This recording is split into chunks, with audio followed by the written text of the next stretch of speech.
हम सब हर दिन YouTube चलाते हैं, है ना? लेकिन क्या कभी किसी ने पेज के सबसे नीचे उस छोटे से टेक्स्ट पर ध्यान दिया है? आज हम उसी फाइन प्रिंट की कहानी में उतरने वाले हैं, क्योंकि असल में वही YouTube का पूरा डीएनए छिपा है। तो चलिए इसे मिलकर डिकोड करते हैं। हाँ, मानता हूं ये टेक्स्ट देखने में काफी बोरिंग लगता है। हम सब इसे स्क्रॉल करके आगे बढ़ जाते हैं। पर सवाल यही है कि क्या ये साधारण सा दिखने वाला फुटर दुनिया के सबसे बड़े वीडियो प्लेटफॉर्म का पूरा ब्लूप्रिंट हो सकता है? चलो पता लगाते हैं।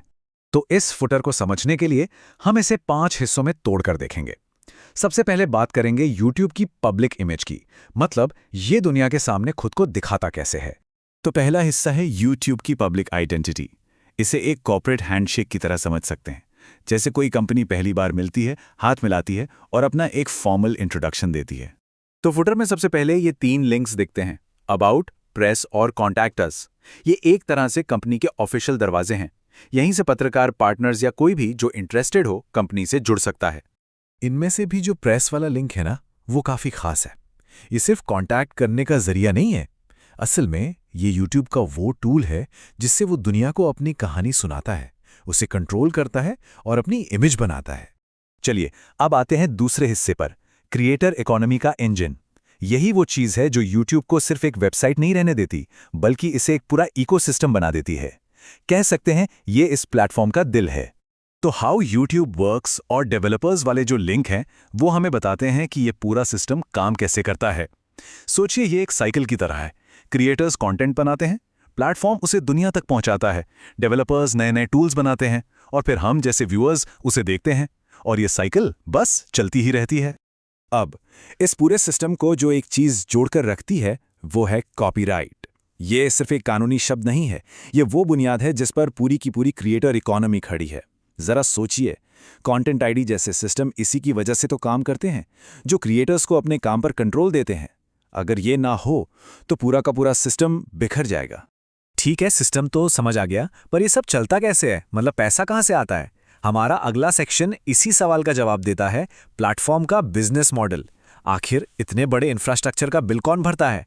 देखिए, YouTube का बिजनेस मॉडल 2 पिलर्स पर खड़ा है। एक तरफ है क्रिएटर्स, ये लोग कंटेंट बनाते हैं, ऑडियंस खींचकर लाते हैं, और दूसरी तरफ है एडवर्टाइजर्स, जो उस ऑडियंस तक पहुंचने के लिए पैसा देते हैं। ये एक परफेक्ट बैलेंस है, जहां एक के बिना दूसरा अधूरा है।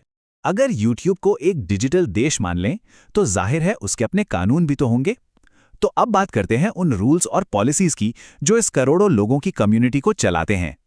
यहाँ पर 3 मेन रूल्स हैं। पहला, टर्म्स। ये प्लेटफॉर्म की रूल बुक है कि इसका इस्तेमाल कैसे करना है। दूसरा, प्राइवेसी। ये हमारे डेटा के राइट्स के बारे में है कि हमारे डेटा का क्या होगा। और तीसरा, पॉलिसी एंड सेफ्टी। ये हैं कम्युनिटी गाइडलाइंस, जो ये तय करती हैं कि प्लेटफॉर्म पर सब ठीक से बर्ताव करें। और हाँ, आखिर में वो छोटी सी लाइन, CO 2026 गूगल LLC।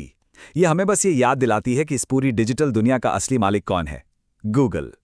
तो अब तक हमने बात की कि YouTube आज क्या है, पर इस फुटर में एक लिंक ऐसा भी छुपा है जो हमें सीधे इसके भविष्य में ले जाता है।